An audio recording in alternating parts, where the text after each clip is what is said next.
ধরেই সমুদ্র আমাকে ডাকছিল, কিন্তু সেই ডাকে সাড়া দিতে পারছিলাম না। আজ সময় করে ভাবলাম সবাই মিলে বেরিয়ে পড়ি। যাচ্ছিলাম বকখালির দিকে। পুরীর সমুদ্র, দীঘার সমুদ্র তো অনেক দেখলাম, এবার বকখালির দিকে আমরা রওনা দিয়েছি। বকখালি ইদানিং অনেক বেশি জনপ্রিয় হয়ে উঠেছে মানুষের কাছে, কারণ বকখালি অনেক বেশি শান্তিপূর্ণ এবং সস্তা। আমরা উঠেছিলাম ফেজারগঞ্জ, মানে বেনফিশের ট্যুরিজমের একটা প্রপার্টি, তার নাম ছিল সাগরকন্যা ট্যুরিস্ট লজ।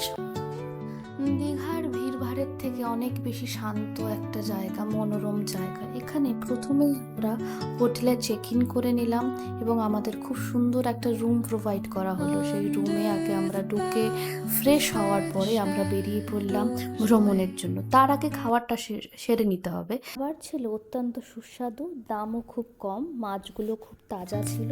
আমরা নিয়েছিলাম পমফ্রেট, ভেটকি আর খাওয়া দাওয়া সেরেই আমরা বেরিয়ে পড়লাম আশেপাশের লোকাল সাইট সিনের জন্য। আমরা এসে পৌঁছালাম ম্যানগ্রোভের অরণ্যের মাঝখানে এবং একটি বন্দর বা পোতাশ্রয়, যেটা আপনি বুঝবেন। এই স্টিমারগুলো জম্বু দ্বীপে যায় এবং আমরাও ভেবেছিলাম জম্বু দ্বীপে যাব, কিন্তু এতটাই ঠান্ডা ছিল যে আমরা যেতে কেউই ইচ্ছুক ছিলাম না। তবু বন্দরে গেলাম, স্টিমারগুলোকে দেখলাম, মনটা শান্ত হয়ে গেল। এবং এই বাতাসে একটা যেন আনন্দ আছে, ওখানে না গেলে সেটা বোঝা যায় না। এরপরে এসে পৌঁছালাম আমরা কার্গিল দ্বীপে। অনেক দিন পরে সমুদ্র দেখে এই যে আনন্দ, সেই আনন্দ হয়তো আমি বলে প্রকাশ করতে পারবো না। প্রথমেই সমুদ্রের জলে পা ভিজিয়ে আনন্দের বহিঃপ্রকাশ জানালাম। বোন আর আমি বাচ্চাদের মতো আনন্দ করছিলাম। এত জল, এত সমুদ্রের ঢেউ, এত বালি দেখে মনটা যেন শান্তিতে জুড়িয়ে গেল। এরপর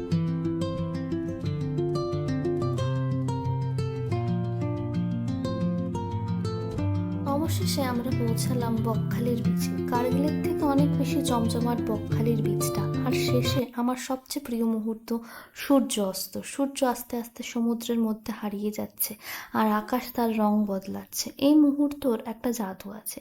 জীবনের সব চিন্তা কিছুক্ষণের জন্য যেন থেমে গেল। শুধু আমি আর এই সুন্দর পৃথিবীই রয়েছে পৃথিবীতে। বকখালিতে আসলে হেনরিস আইল্যান্ডটা ভোলা যায় না। তাই ভোরের দিকে ঘুরে আসলাম এই পৃথিবীর অতি সুন্দর গোপন আস্তানাতে। যাওয়ার আগে একটা ছোট্ট দাবি রাখতে চাই সবার কাছে। চেষ্টা করবেন ডাস্টবিনের ব্যবহার করার, বীজ পরিষ্কার রাখার। পৃথিবীটা আপনার এবং আমার, তাকে পরিষ্কার রাখার দায়িত্বও আমাদের।